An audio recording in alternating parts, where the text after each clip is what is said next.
Álvaro Bruno para mais uma videoaula da Escola Bíblica Dominical de Jovens da nossa querida CPAD, Casa Publicadora das Assembleias de Deus, a livraria e editora do povo de Deus. É na CPAD que você encontra livros, bíblias, revistas e todo o material evangélico para o seu desenvolvimento espiritual. Aqui em São Paulo, onde estamos, a loja da CPAD agora, ela se encontra na rua João Tobias 360, no Belenzinho, bem ao lado do novo templo da Assembleia de Deus do Ministério do Belém. Ali então você procura o Moisés, a Berenice, o pastor Jefferson, e você vai ser muito bem tratado, muito bem cuidado. Também no térreo do novo templo da Assembleia de Deus do Belenzinho, você tem a livraria da Associação. Ali também você procura o pastor Silas, o Alex, e eles vão te apresentar as bíblias, os materiais novos de lançamento, e certamente será uma bênção para a sua vida. E a Provix, que é a livraria online do pastor Fernando Andrade, nosso amigo e parceiro direto aqui do canal. Quando você compra na Provix, a livraria online, você está ajudando diretamente aqui o nosso canal. E se você puder, aqui embaixo tem o número do celular, que é a chave Pix. O DDD é 11 989 15 6905, aqui em São Paulo. Você também pode enviar a sua oferta, fazer o seu Pix para nos ajudar neste trabalho. Se você puder ser um patrocinador aqui do nosso canal, é só entrar no nosso e-mail albrunol@yahoo.com.br. Vou soletrar albrunll@yahoo.com.br.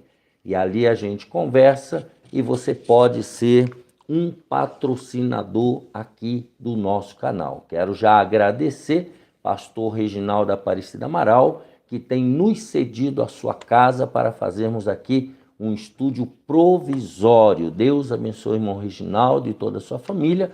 Também o irmão Josué, marido da irmã Marilene, que tem também nos ajudado aqui diretamente de forma voluntária. Bom, feito isso, estamos na lição de jovens, terceiro trimestre de 2024, na Cova dos Leões. Estamos no livro de Daniel, estudando sobre esse livro tão palpitante. O comentarista desta lição é o pastor Valmir Nascimento. Ele é pastor auxiliar ali em Cuiabá, Assembleia de Deus em Cuiabá, no Mato Grosso. Ele é jurista, ele é mestre em teologia e ele é doutorando em filosofia. Portanto, é um homem bem preparado para nos ensinar a palavra de Deus. E por falar nisso, se você perdeu alguma lição, aqui embaixo tem uma playlist.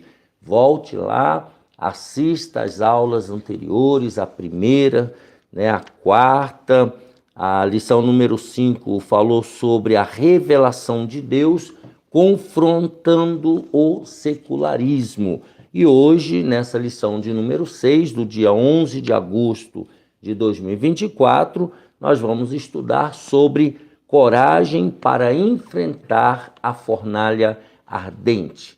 Para finalizar, deixa aqui embaixo o seu gostei, se inscreva no canal, deixa aqui alguma paz do Senhor, um abraço, uma crítica construtiva, compartilhe essa videoaula com o maior número de pessoas para que elas também sejam abençoadas por Deus. E incentive seus amigos, conhecidos, familiares a se inscreverem aqui também no nosso canal. Isso é muito importante para que haja crescimento, tá bom?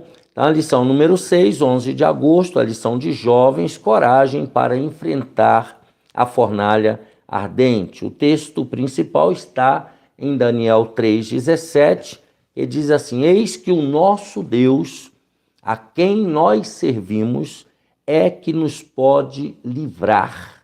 ele nos livrará da fornalha de fogo ardente e da tua mão, ó Rei. O resumo da lição é: se demonstrarmos a coragem de recusar a idolatria, podemos confiar que Deus nos protegerá. Os objetivos desta lição são os seguintes. Primeiro, narrar o episódio em que o rei mandou construir a estátua de ouro. Segundo objetivo, inspirar-se com a coragem dos amigos de Daniel. Terceiro objetivo, compreender o conceito de idolatria e a sua aplicação atualmente. O texto bíblico está em Daniel, capítulo 3, do versículo 1 ao 6. O rei Nabucodonosor fez uma estátua de ouro, cuja altura era de 60 côvados e a sua largura de 6 côvados. Levantou-a no campo de Dura, na província de Babilônia. E o rei Nabucodonosor mandou ajuntar os sátrapas, os prefeitos, os presidentes, os juízes, os tesoureiros, os conselheiros, os oficiais e todos os governadores das províncias, para que viessem à consagração da estátua que o rei Nabucodonosor tinha levantado. Então, se ajuntaram os sátrapas, os prefeitos, os presidentes, os juízes, os tesoureiros, os conselheiros, os oficiais e todos os governadores das províncias para a consagração da estátua que o rei Nabucodonosor tinha levantado. E estava em pé diante da imagem que Nabucodonosor tinha levantado. E o arauto apregoava em alta voz: ordena-se a vós, ó povos, nações e gentes de todas as línguas, quando ouvirdes o som da trombeta, o som da buzina, do pífaro, da harpa, da sambuca, do saltério, da gaita de foles e de toda sorte de música, vos prostrareis e adorareis a imagem de ouro que o rei Nabucodonosor tem levantado. E qualquer que se não prostrar e não a adorar, será na mesma hora lançado dentro do forno de fogo ardente. Então, veja que a coisa aqui, como diz um amigo meu, a chapa vai esquentar, né? Então, na introdução, ele diz que nós vamos ver aí o episódio em que Ananias, Misael e Azarias resistem bravamente à ordem de Nabucodonosor para que todos adorassem a estátua de ouro que ele erigiu. É um relato de como 3 jovens tementes a Deus ousam enfrentar um monarca tirano e totalitário que procurou impor sua religião a todas as pessoas. Então, é sobre isso que nós vamos ver. Mesmo ameaçados de morte, eles não negaram ao Deus Altíssimo, preferindo enfrentar a fornalha ardente. Então, nesse estudo, além de inspirados pela resistência dos jovens hebreus, seremos advertidos sobre os cuidados com as formas sutis de idolatria que procuram retirar a centralidade de Deus em nossas vidas. Então, nós vamos ver esses 2 aspectos aí, pelo menos, né? Primeiro, o rei totalitário manda construir uma estátua de ouro. O endeusamento do rei. Olha que tudo é um complô contra o Deus de Israel, né? O endeusamento do rei. Ao longo da história, isso aqui é fato, muitos homens tentaram assumir a posição de deuses Isso sempre foi assim. Em busca de glória e reverência. Envenenado pelo poder, que só pode ser envenenado mesmo, Nabucodonosor também fez isso. O monarca mandou construir no campo de Dura uma estátua de ouro com mais de 27 metros de altura, quase 30 metros de altura. O fato de ter ouvido anteriormente que ele era a cabeça de ouro da estátua de seu próprio sonho seria a causa dessa soberba construção? Então, não se tem uma resposta específica. A Bíblia não dá detalhes sobre isso. Também não menciona de quem era a representação da imagem. Não fala, né? Se dele mesmo ou se de alguma de suas divindades, de alguns dos seus deuses babilônicos. Seja como for, vemos aqui um ato extremo de autoexaltação e demonstração de poder. Tá? A pessoa megalomaníaca, né? Ela precisava dessa autoexaltação, precisava dessa demonstração de poder público. Muitas vezes a religião é somente um pretexto para alguém esconder o desejo de ser notado pelo mundo, usando-a para fins egoístas, usando a religião para fins próprios, para fins egoístas. Não era incomum também entre os monarcas babilônios o levantamento de imagens em sua própria honra. Isso aí era muito comum lá naquela época. Número 2, em busca de adoração. O rei extravagante, Nabucodonosor, mandou convocar todas as autoridades do seu reino para comparecerem à cerimônia de consagração da imagem levantada. Então, chamou todas as pessoas importantes, né, as autoridades, para estarem presentes em honra à sua estátua. Mais que um simples convite, era uma ordem. Então, isso aqui é óbvio, né? Não era, você vem se você puder. Não, você é obrigado a estar presente. Dessa forma, ele queria impor a sua religião a todos. Tá? Isso parece com o nosso tempo.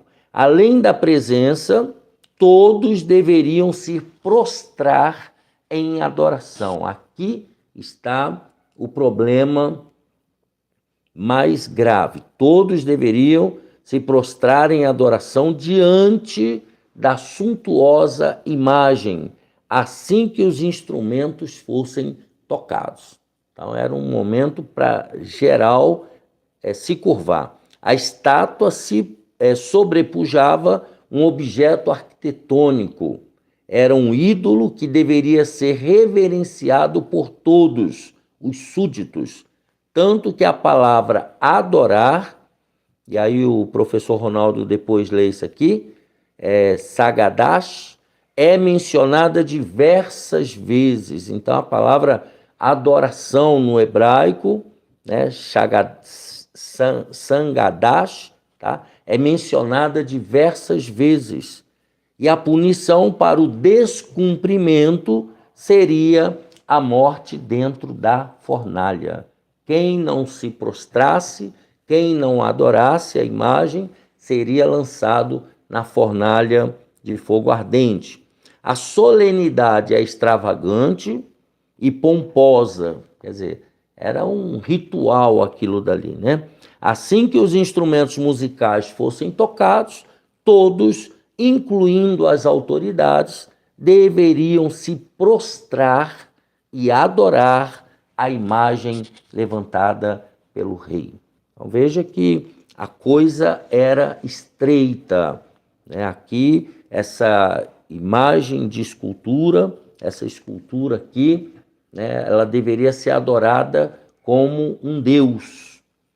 Conforme vimos anteriormente, não se menciona a representação da imagem, se era do próprio Nabucodonosor ou se era de algum deus babilônico. A questão era que todos deveriam adorar essa imagem. Coisa grave. A ausência de Daniel, que é uma pergunta que muitos fazem, né? Daniel não é mencionado nesse episódio. Onde estava e o que fazia na ocasião também não é revelado. Mesmo aqui extraímos algumas lições. O fato dele não estar diretamente envolvido nesse relato, apesar de ser o personagem humano principal do livro, indica que a coragem e a fé não eram exclusivas dele. Daniel não era o único corajoso em manter a sua fé no único Deus de Israel, no único Deus fiel e verdadeiro. Mostra que a fé e a fidelidade eram qualidades compartilhadas igualmente pelos outros jovens judeus. Então, mostrando que naquele exílio muitos eram e continuavam sendo fiéis a Deus, tá? Continuavam tendo fé e fidelidade somente ao Deus de Israel. Além disso, o fato de Daniel, que é o autor do livro, ter registrado o episódio sem a sua presença, demonstra sua humildade ao não se colocar como a única testemunha fiel na Babilônia, mas sim como alguém que deseja transmitir as lições e os exemplos de fé de seus companheiros. Então, Daniel não era egoísta, ele era humilde. A fidelidade não é exclusiva de alguém, não é exclusividade de uma, de duas ou de três pessoas. Da mesma forma, não existem heróis solitários. Não existem heróis solitários na vida cristã. E sempre há alguém com quem podemos contar. A igreja é um corpo formado por muitos membros. Então, a igreja, todos nós somos importantes para Deus, importantes para o desenvolvimento e crescimento do reino de Deus. Então, não existia só Daniel e, com certeza, também não existia só Sadraque, Mesaque e Abidnego. Havia outros fiéis a Deus. Bom? Depois, número 2, a coragem dos amigos de Daniel. Então, nós vimos o primeiro, esse rei totalitário mandando aí construir uma estátua de ouro. Agora vamos ver a coragem dos amigos de Daniel. A denúncia e o perfil dos acusadores. Diante do decreto, isso aí era uma lei, alguns caldeus se dirigem ao rei e denunciam um trio de jovens hebreus dizendo: há uns homens judeus que tu constituíste sobre os negócios da província da Babilônia, Sadraque, Mesaque e Abidnego. Esses homens, ó rei, não fizeram caso de ti. Olha o que eles estão falando. A teus deuses não servem, nem a estátua de ouro que levantaste adoraram.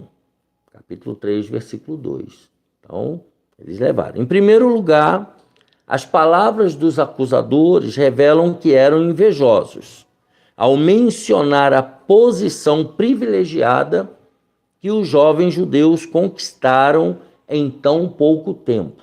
Então, havia inveja aqui por parte desses caldeus. Em segundo lugar, eles eram bajuladores, ao apelarem para o ego do rei. Não fizeram caso de ti. Olha que coisa terrível. Em terceiro lugar, eles eram ingratos, porquanto se esqueceram que eles tiveram a vida poupada pela intervenção de Daniel e destes jovens que agora eles estão denunciando. Então, num primeiro momento, eles revelaram, Deus revelou a Daniel o sonho de Nabucodonosor e livrou todos os sábios e magos da morte, que Nabucodonosor ia matar todos eles. e agora eles demonstram ingratidão, né?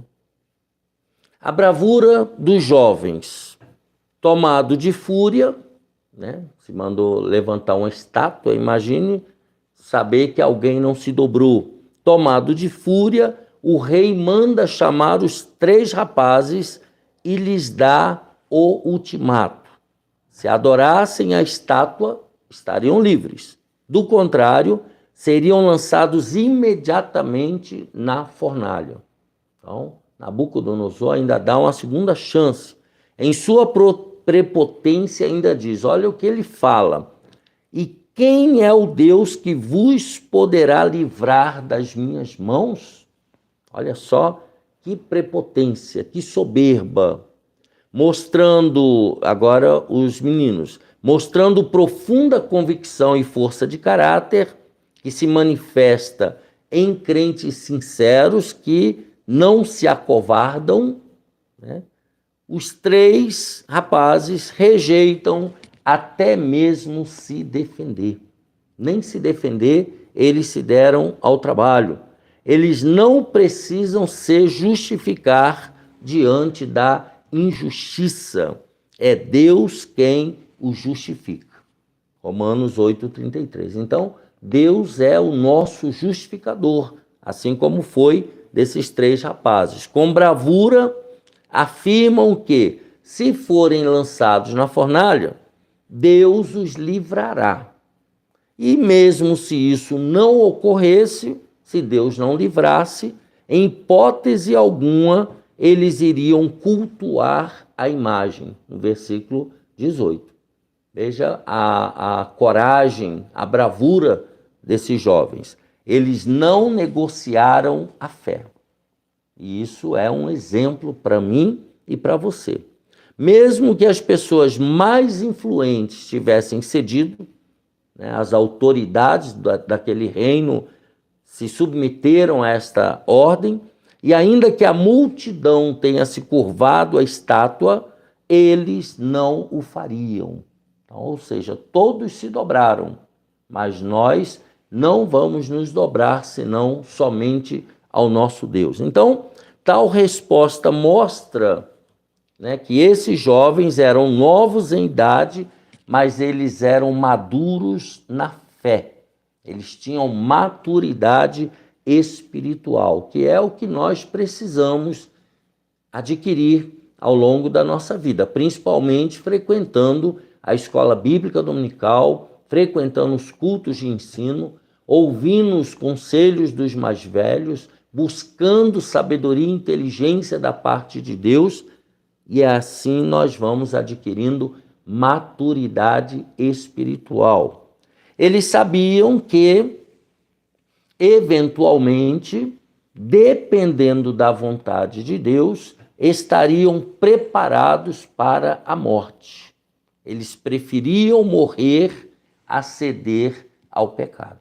Então, com a maturidade espiritual, eles sabiam que se Deus livrasse da morte, amém, como foi o caso que aconteceu. Mas se Deus não livrasse, eles morreriam e iriam para junto do Deus de Abraão, Isaque e Jacó. Então, essa maturidade espiritual gerou coragem, gerou fidelidade e gerou principalmente submissão à vontade de Deus. Como é bom andarmos debaixo da vontade de Deus. A vontade de Deus, ela é perfeita, ela é boa, ela é agradável. Portanto, jovem, aprenda a depender de Deus e aprenda a se submeter à vontade de Deus. A vontade de Deus, ela é perfeita. Número 3, o Deus que salva na fornalha. Nabucodonosor mandou aquecer a fornalha 7 vezes mais. Imagina, se já estava quente, 7 vezes mais então, e determinou que os moços fossem amarrados e jogados dentro dela. Olha que terrível. E o milagre então acontece. O próprio rei percebeu que eles não estavam sozinhos, mas havia um quarto homem com eles, com aparência divina. Ele sabia que só podia ser um Deus que estava ali dentro com os rapazes. Eles estão vivos e caminham livremente pelo fogo. Olha que coisa maravilhosa. O fogo queimou as cordas, mas eles estavam ilesos. Foi um milagre soberbo, um dos maiores milagres que tem na Bíblia. O Senhor permite que passemos por vales e provações, agora uma lição prática para nós, mas sempre estará conosco. Jesus, quando ressuscitou e apareceu aos discípulos, lá em Mateus 28 e o verso 20, ele diz: eis que estarei convosco todos os dias até a consumação dos séculos. Portanto, se você estiver se sentindo sozinho, solitário, abatido, saiba, Jesus está aí com você. Não perca a fé, não se desespere, Jesus está contigo. Como resultado, então, da fidelidade e do bom testemunho dos jovens, o rei agora, em vez de exigir adoração, ele louva a Deus, no versículo 28. Quando o crente é fiel, o Senhor é exaltado. Quando o crente honra a Deus, Deus também o honra. Então, é assim que funciona no reino de Deus. Seja fiel a Deus. Não ceda ao pecado. E Deus, ele vai te honrar. Ele honra aqueles que o honram. Deus é exaltado na vida daqueles que é fiel. Número 3, idolatrias e fornalhas do tempo presente. Agora vamos trazer isso para o nosso tempo. O pecado da idolatria. Tanto no Antigo quanto no Novo Testamento, a palavra de Deus adverte enfaticamente sobre a idolatria. Vejamos, eu vou ler na Bíblia de Estudo Pentecostal, na minha opinião, a melhor Bíblia de estudo do Brasil. Na minha opinião. Já estudo essa Bíblia há muitos anos e confesso que, de todas que eu li, que eu estudo, esta me parece ser a melhor. É 10:14. Portanto, meus amados, fugi da idolatria. Fuja da idolatria. Gálatas 5:20. Um pouquinho para frente, Gálatas 5:20, ele diz: as obras da carne são, aí ele vai enumerando, e no versículo 20 ele fala idolatria, obra da carne, obra condenada por Deus. 1 Pedro 4, 1 Pedro 4 e o versículo 3. Porque é bastante que no tempo passado fizéssemos a vontade dos gentios, andando em dissoluções, concupiscências, borracheiras, glutonarias, bebedices e abomináveis idolatrias. Deus abomina a idolatria. Todos nós somos convocados a fugir da idolatria. É um pecado grave que viola o primeiro mandamento, não ter outros deuses diante de ti. Êxodo 20, verso 3.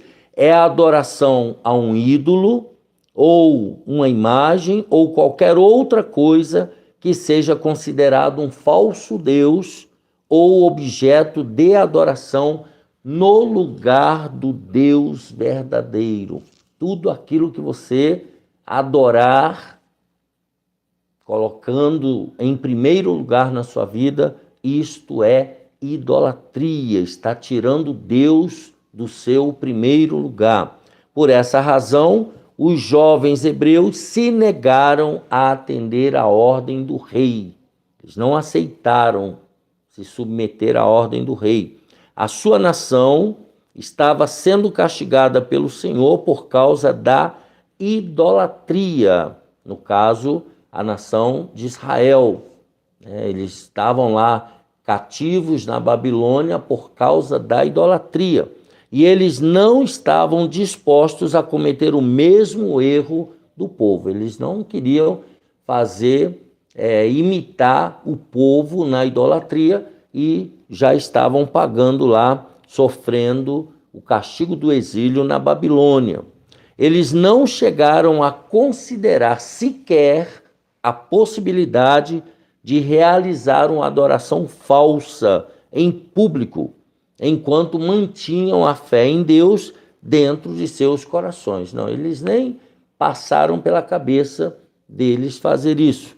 Sabiam eles que qualquer forma de compromisso com a idolatria já era uma negação de Deus, pois o verdadeiro testemunho é baseado na integridade, expresso pelos lábios e guardado no coração.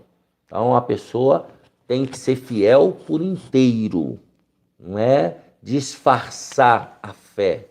Tá? É isso que ele está falando aqui. Então, o pecado da idolatria é quando você coloca qualquer outra coisa no lugar de Deus, o Deus criador dos céus e da terra, o Deus Pai, Filho e Espírito Santo, o Deus da Bíblia, o Deus de Abraão. Quando você coloca qualquer coisa ou pessoa no lugar desse Deus, isso chama-se idolatria, quando Deus não tem o primeiro lugar na sua vida. Tipos de idolatria. Vejamos, além da devoção religiosa a falsos deuses e imagens de escultura, a idolatria também pode se manifestar em outras condutas que excluem a primazia do Senhor da vida, ou seja, tira Deus do primeiro lugar. Outro tipo de devoção, forma de autolatria, forma de idolatria própria que conduz ao egoísmo, ao individualismo e ao narcisismo, quando o ego e a autoimagem são colocados acima de tudo. As pessoas se tornam amantes de si mesmas, 2 Timóteo 3:2. É a auto-idolatria. A pessoa se acha o máximo do máximo. Tá? Ela se vê até mesmo, em alguns casos, como um deus. Letra B, culto à personalidade, é um outro tipo de idolatria. Valorização e veneração excessiva de outras pessoas, tais como figuras públicas, artistas, influencers e até mesmo religiosos. Paulo combateu esse tipo de prática que levava ao partidarismo na igreja de Corinto. Então, uns diziam eu sou de Paulo, outros eu sou de Apolo, outros eu sou de Pedro e outros diziam eu sou de Jesus. Então, esse culto à personalidade, né? Esse culto a uma pessoa, como se essa pessoa fosse uma divindade. Outro tipo de idolatria, amor ao dinheiro e à riqueza.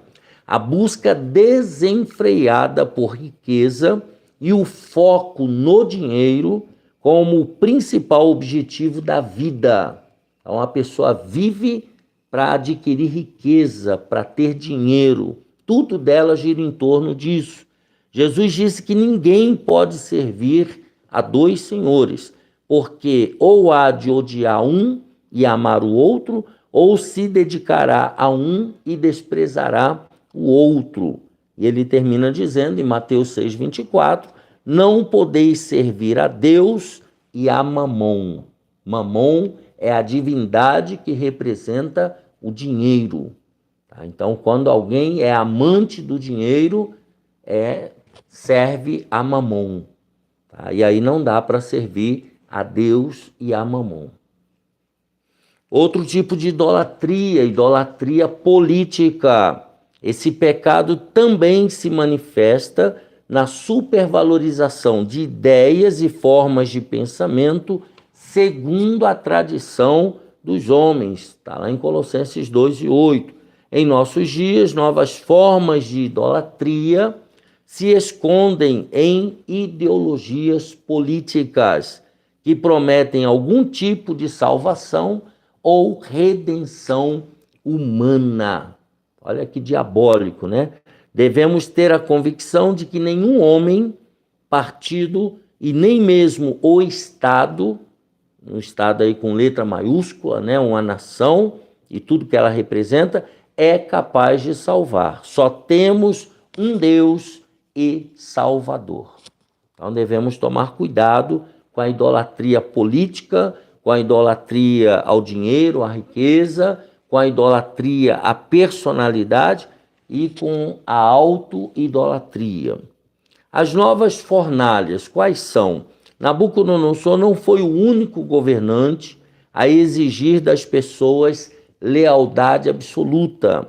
Esse tipo de regime totalitário aconteceu diversas vezes na história, transformando o Estado ou o líder político em objeto de reverência absoluta, por meio do culto à personalidade. Temos aí Hitler, temos aí Mussolini, Salazar e tantos outros personalidades que exigem adoração por completo. É um sistema no qual o governo possui controle sobre todos os aspectos da vida dos cidadãos e não há espaço para oposição política ou liberdades individuais. Esses regimes não têm isso. Em muitos casos, a religião é distorcida e usada como instrumento desse tipo de regime. Então, nós temos aí, no nosso tempo, na Coreia do Norte, por exemplo, isso aqui acontece exacerbadamente, na Rússia também e em muitos outros lugares. Em nossa cultura ocidental, os cristãos estão sendo empurrados para formas atualizadas de fornalhas ardentes. Elas não queimam o corpo, mas tentam destruir a fé, a espiritualidade e as convicções daqueles que servem ao Deus das Escrituras. E ele termina: pensamentos totalitários procuram jogar os cristãos para a morte na cultura, caso não adoremos os seus ídolos. As fornalhas são novas, mas a estratégia é antiga. Vale a pena seguir o exemplo dos jovens hebreus e batalhar pela fé. Todos nós precisamos batalhar pela nossa fé. Cuidado com as ideologias, cuidado com as idolatrias do nosso tempo. Então, a lição número 6 de Jovens, de 11 de agosto de 2024, nós tratamos sobre a coragem para enfrentar a fornalha ardente. Deus te abençoe e te guarde. Deixa aqui um gostei, se inscreva no canal, compartilhe essa videoaula e até o próximo domingo, se Deus quiser.